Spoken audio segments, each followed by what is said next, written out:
God will one day return to our earth to finally establish his kingdom.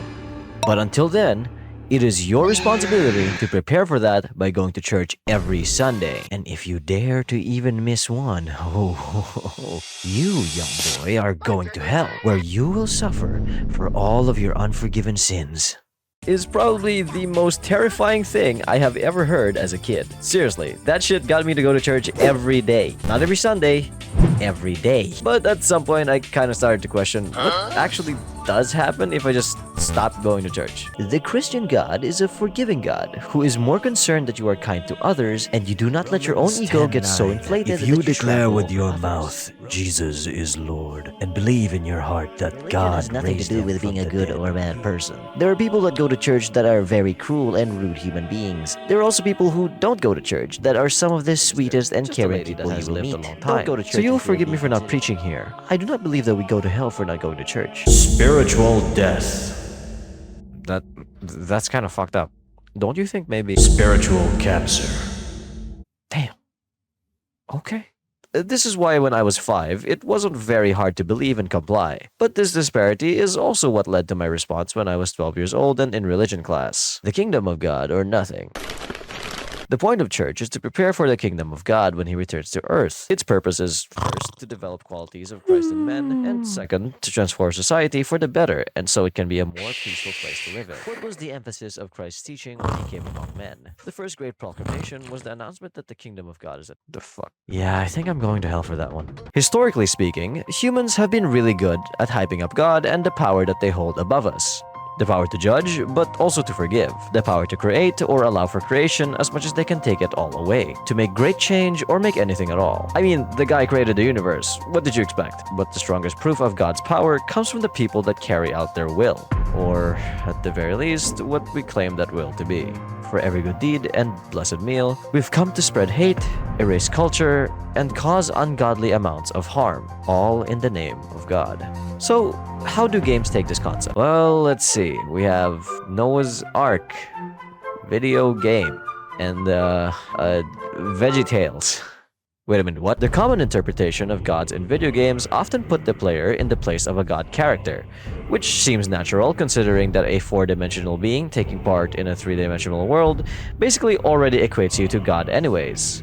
So it's not very hard to justify the experience of someone who can do anything that they want. On the other hand, we have the Doomer games, where you take the part of a being of normal status, navigating the world that is usually messed up by a god. These games are pretty much forced to write a narrative where you, as the player character, are sharing an arc with the god antagonist of the story, making the god a flat character who has always existed and has been consistently fucking the world over, at least over the runtime of the story. While you begin at the lowest point for your character narratively, which at the same time also applies for your in-game abilities, slowly climbing up until you reach the point where you can do anything that you want, both gameplay-wise and story-wise. It is at this point where the game usually signals that anything that you want is to have a boss fight with God. Both settings host their own strengths and weaknesses, where the you are a god setting usually banks on making narratively conclusive bridges to lore that was written when humans didn't know what character arcs even are, making for satisfying, complete stories of characters in unique situations. The new God of War does this really well, as all of Norse lore pretty much lies on the foundation of poems. It's really hard to make sense of what these characters are actually doing, which is why when the writers at Santa Monica Studio took these characters and gave them arcs that actually resolve themselves and align with the themes relatable to humans today, God of War Ragnarok won Best Story in 2022. On the other hand, games that use God as a major driving force of the plot have the full advantage of creating an intricately designed world that's mired by the actions of the said God, placing your conclusion in the direction of that God as your character's journey was set because of that God in the first place. You often end up learning about the widespread effects of the existence of this God through the individuals that inhabit the world, giving you purpose and reason to pursue the ending that you decide. There are also different ways to achieve this world. Two of my favorites being Hollow Knight and Blasphemous, the former taking heavy inspiration from Christian lore and the effects of Christianity on the real world. But I'll be covering that topic in a different video, because I want to talk about it too. Instead, I will finally begin to talk about Elden Ring. I have always had a love-hate relationship with Elden Ring storytelling, because apparently, when Hidetaka Miyazaki was a child, his favorite pastime was reading Lovecraftian literature, in other words, the English language. In the instances that he couldn't understand the words, he'd have to fill in the blanks with imagination or context clues. This later became the entire storytelling method of Fromsoft stories, and I hate it. But I want to specifically label it as a personal bias, because I much prefer story structures that have a coherent and cohesive arc that leads to a clear conclusion. Despite that though, FromSoft storytelling succeeds in the minds of millions of people, though most of the entertainment stems from the process of uncovering lore in-game, and one quadrillion of the story through individual character quests. The sole method by which I enjoy the actual story of Elden Ring is through Vatividia, which is why I've come to know this style of storytelling as Vati-coded. I wanted to start with what I disliked, because for the rest of the video, I'm going to talk about one of the only things that I love about Elden Ring storytelling: the portrayal of God. Religion, spirituality, and theism have always been a part of the human existence. They're different, by the way. It's kind of necessary for us to exist somewhere and immediately start believing that shit happened because of something out of our control. Their enduring significance is why we continue to study them in social sciences. They are pretty prevalent factors in the many branches of the study. Even as cavemen, we use gods to explain why rain no stop or why white flash with big boom will fucking kill you. Today, it's kind of like... what the fuck, guys? As a Roman Catholic, this song is so great. It is not a sin, it's a masterpiece.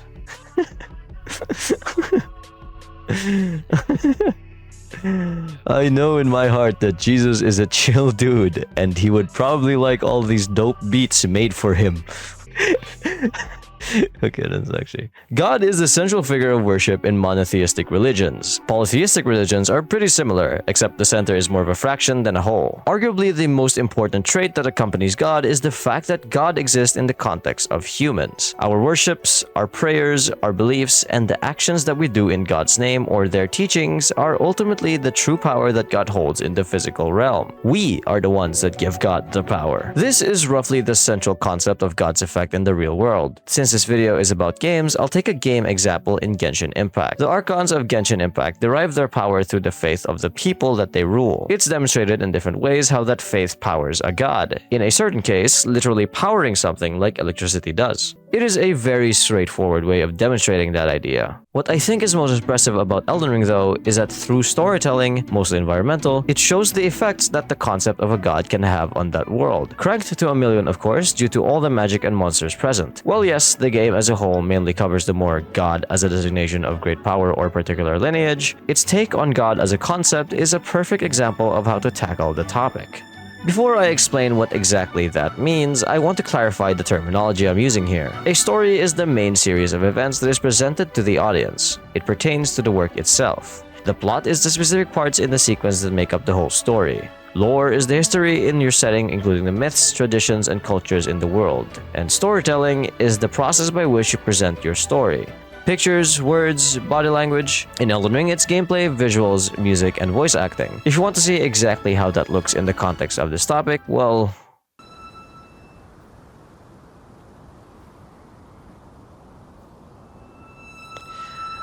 I'm sitting here with the Oracle Envoys, what is basically a holy mariachi band that plays along nicely to the soundtrack.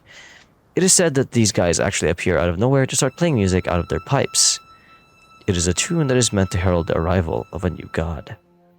References to this god don't stop here. As you traverse the Holly Tree's branches and through its base, you will find that a majority of its populace is wholly occupied in prayer, offering themselves. You can also find some who are fully committed to protecting the place, carrying tools that bolster the crest and the gold of reverence, burning bright so that they can light the way for the return of their god. These are the followers of Miquella, the god of abundance, also known by other things by his followers across the lands between. Like, to me, for example, he is the god of fixing bad boss fights, because thank fuck for these sleep pots. Miquella is impressive, because he doesn't actually exist, in the story at least. Miquella is only present through lore and other accounts of his actions, but for now, there is no way to access him in-game, except, I guess, if you count this cocoon thing. Yet, Miquella's influence is real. His power is real, because even in his absence, beings find peace in their worship. Countless travel across the world to reach his holy land, and more continue to praise the idea of him despite never even basking in his presence. Though, as the positive effects of Miquella's divinity endures, so does its destruction. Lord Miquella, give me. The sun has not been swallowed. our prayers were lacking. Your comrade remains soulless. I will never set my eyes upon it now. Your divine haligtree. Castle Sol is an installation in the freezing north, an institution dedicated to the research of the eclipse, in service most likely to Miquella. We're not entirely sure why this is the case, because it's Fromsoft. However, it is speculated that it is a personal goal of Miquella to use the eclipse to somehow revive his brother Godwyn. Despite the goal being a personal benefit, Miquella's followers here believe they're doing it for the favor of their god.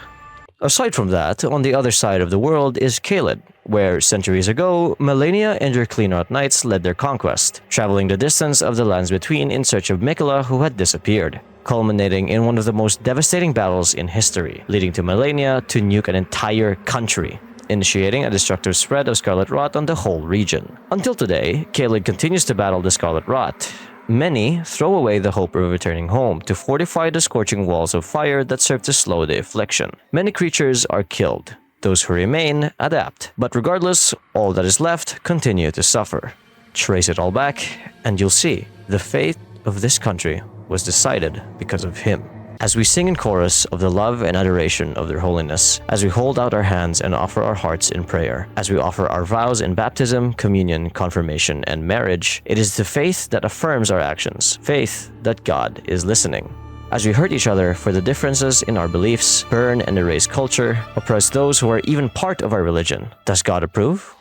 I myself am agnostic, which is to say that I can't say for sure that God exists until it comes up and introduces itself. But even then, I can say that through all of our actions, God exists. I believe even more so that it is this basic concept that should be carried over to creative writing. If you want to write God, write its followers, because God exists solely through them. Think of all the stories that can be told in the context of faith. The empowerment of an individual through their faith, the kind teachings of a wise soul that is connected through God, the wars that were held in the name of the belief, the crusades, the colonialism. As much as there is peace and salvation, we have historically come to destroy each other to different degrees solely out of belief in a concept. That itself is valuable. It can be a lesson, or a commentary, or just a story of an individual learning to navigate through that landscape. Remember, your God doesn't actually have to be a character in the story to make an impact. The concept of God simply has to exist for us to start conflict and create resolution. Storytelling is valuable in this case to show the meaningful impacts of the belief, or the prior existence of God or their teachings. This is what Fromsoft did with Miquella's character, as you'll find through different sources of text what his effect was on various races of creatures. Even then, there is to consider the massive fucking tree city full of his followers. The funny part is that this isn't even that hard to do. Simply do some research about what religious practices your audience may be able to recognize or relate to. Of course, take your time to understand it so as to avoid disrespecting the culture. Then either write its form in its entirety or make your own crackpot idea of how it's supposed to work and how it connects the followers to their god. Another valuable lesson we can learn about Miquella's character is how all the surrounding pieces of storytelling in and of itself are what describe his arc as a character, which I believe will only be completed in the DLC. But as it stands today, there is no personal account of what he's really up to. Even the characters in-game only speculate if he's actually coming back. However, we know so much about him as a character aside from being a figure of a god. In simple terms, the effects of his existence and the actions of his followers are what detail his character. Honestly genius for how simple of a trick it is. If your god character did something or taught something, communicate that to the audience by showing the effects of it. How did people react? How did it affect the environment? How many people died? That approach keeps the story in perspective of the protagonist or the side characters, instead of telling a story about how and why in the perspective of a god character. On a more opinionated note, I think this sort of subtle god character makes it feel like a more grounded story, because it's easy to relate to beings who are in roughly the same position as I am, which is down here on Earth. This naturally makes me more interested in these guys. Gods are supposed to be above us, so I find it less interesting to discuss why they did what they did, when I know they probably did it just because they can. It is much more meaningful to tell a human story to a human audience. This is partly why God of War's story worked so well with people, because the arcs were very human. Okay, opinion over. There is still a catch to this method. The story of Miquella and his followers are pretty much completely side content. You can navigate the main story of Elden Ring and just never come across these guys. That's no accident. Because this particular way of storytelling doesn't really align with an overarching plot. It focuses on telling a story about the effect of a religion, which means intrinsically it doesn't narratively progress towards that god. which basically means your story is either completely descriptive or the resolution has nothing to do with the established god. But if the arcs cover the human conflicts within varying religious structures, then you should use this method to tell the effects of particular beliefs in God. Maybe to strengthen a particular side's argument, to solidify the themes of an arc, to set a character in motion for the narrative. Elden Ring kinda does this actually, with the main god antagonist of the story, which you can see how it ends not exactly with a usurpation of that god, instead choosing a particular order that actually functions on the framework that the greater will established. But that's also just my understanding because Elden Ring's main story is kinda confusing. Someone confirm. But I can say that the greater will was written pretty similarly to Miquella, as in it exists solely through the actions, mostly destructive, that were committed by the Golden Order in their centuries-long reign. It's kind of confusing where exactly the line can be drawn to say that the greater will was responsible for something, so I can't say for sure if it's a case of God as a concept or God as a character. It's kind of a bit of both. I'd like to know what you think in the comments. Someone call the lore nerds. But that is all there is to the topic of God as a concept. If you want to learn more about topics in creative writing, click here to find out how the themes of your story might actually cause real-world harm. Or here, if you're wondering if your favorite writer has ever even spoken to a woman.